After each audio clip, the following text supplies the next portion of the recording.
من ترك بينه وبين الله بابا دخل منه يوما ما. بقالي شوية بتأمل الجملة دي، وبصراحة حبيت أحكي لكم قصتها. الصحابي سهيل بن عمرو كان مسافر هو وزوجته، وفي نص الطريق اعترضهم قطاع طرق، وأخدوا كل اللي معاهم من مال وطعام، وقعدوا ياكلوا قصادهم من الطعام المسروق. فانتبه سهيل بن عمرو إن قائدهم مش بيشاركهم الأكل، فسألوا عن السبب، فرد وقال له: إنني صائم.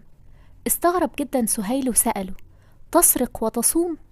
فرد وقال له: أترك بيني وبين الله بابا لعلي أدخل منه يوما ما. بعد سنة أو 2 شافوا سهيل بن عمرو في الحج، وكان متعلق بأستار الكعبة وباين عليه الزهد والخشوع. فقال سهيل بن عمرو وهو بيتأمل حاله: من ترك بينه وبين الله بابا دخل منه يوما ما.